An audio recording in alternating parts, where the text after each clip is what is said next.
여섯 번째 진실, 3주 이상 구내염이 지속되면 암의 전조 증상이다? 많은 인터넷, 제 예전 영상을 포함한 많은 의사분들의 유튜브, 교과서 등을 보면 궤양이 3주 이상 지속되면 암이라고 말하고 있습니다. 과연 그럴까요? 70대 여성 환자분 3달 이상 구내염 지속된 사진, 50대 여성 환자분 4달 이상 구내염 지속된 사진, 10대 남아 6달 이상 구내염 지속된 사진, 50대 여성 환자분 1달 이상 구내염 지속된 사진. 과연 이분들은 암일까요? 정답은 아닙니다. 그 이유는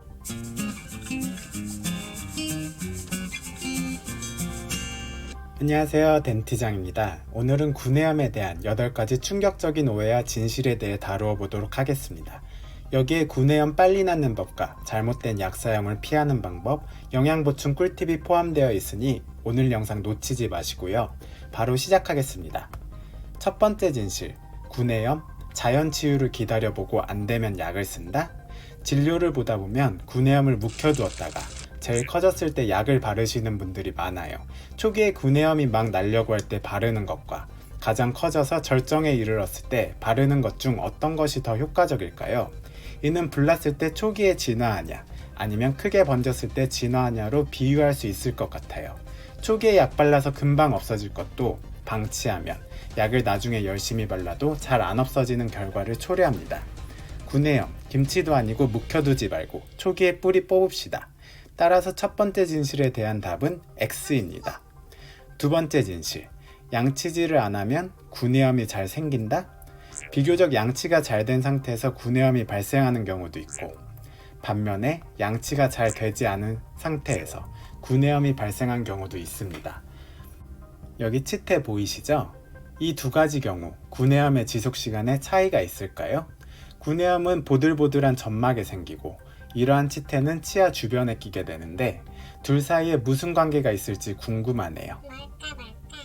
사실 입안에 염증이 발생하면 이 염증이 세균에 의한 염증이건 자가 면역에 의한 염증이건 주변 환경이 깨끗하지 않으면 잘 낫지 않습니다. 2차 감염의 우려도 있고요. 이런 식으로 치태에 있던 세균이 구내염을 둘러싸면 그 병이 지속되겠죠.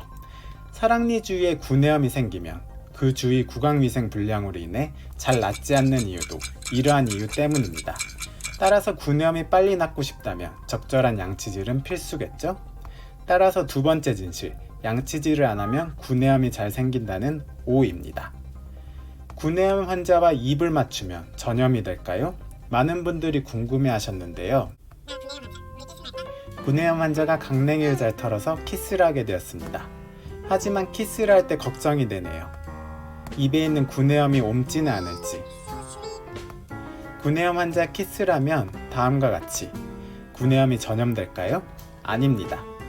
구내염, 즉 재발성 아프타성 구내염은 전염되지 않으니 마음껏 키스하세요. 따라서 세 번째 진실, 구내염 환자 입을 맞추면 전염된다는 X입니다. 네 번째 진실, 구내염이 심하면 에이즈 감염에 의한 것일까? 구내염이 하루 이틀도 아니고 만성적으로 당신을 괴롭힌다면 한 가지 의심해야 할 병이 있습니다. 그것은 바로 HIV 감염에 의한 에이즈입니다. 왼쪽 그래프에 보이는 CD4란 백혈구의 일종으로 면역 기능에 관여하는데 HIV에 감염되면 그 수치가 감소합니다. 이 수치가 세제곱미리당 100개 이하로 떨어질 경우 심각한 아프타성 궤양이 생기는 경우가 있으며 종종 심각한 궤양이 에이즈의 징후로 나타날 수 있습니다. 저희 병원도 궤양이 심각한 환자분들은 피검사를 통해 HIV 감염 유무를 확인하고 있습니다.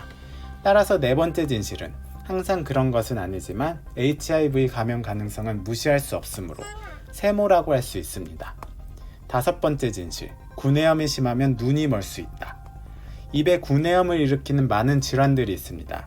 크론병, 셀리악병, 방금 언급한 HIV 감염 등등이 있는데 이 중에서도 대표적인 병이 바로 베체트병입니다. 베체트병의 주 특징으로는 입안의 궤양뿐만 아니라 성기 부위의 궤양, 그리고 피부병변, 홍반이 나타나거나 이와 같이 여드름 같은 병소가 몸에 생기거나 그리고 농이 오를 수도 있습니다. 마지막으로 눈에도 이완이 되는데 포도막염이 나타나게 됩니다. 그 이상으로 베체트병의 가장 큰 합병증으로 눈이 머는 것으로 동아시아 젊은 남성의 실명 원인 중 가장 큰 원인 중 하나라고 합니다. 제가 말씀드린 구내염 외 성기, 피부, 눈의 병소가 보이신다면 당장 병원으로 달려가셔서 배체뜨병 진단을 받아보시길 바랍니다. 따라서 5번째 진실은 O라고 할 수 있습니다. 6번째 진실, 3주 이상 구내염이 지속되면 암의 전조 증상이다? 많은 인터넷, 제 예전 영상을 포함한 많은 의사분들의 유튜브, 교과서 등을 보면 궤양이 3주 이상 지속되면 암이라고 말하고 있습니다. 과연 그럴까요? 70대 여성 환자분 3달 이상 구내염 지속된 사진, 50대 여성 환자분 4달 이상 구내염 지속된 사진, 10대 남아 6달 이상 구내염 지속된 사진, 50대 여성 환자분 1달 이상 구내염 지속된 사진. 과연 이분들은 암일까요? 정답은 아닙니다.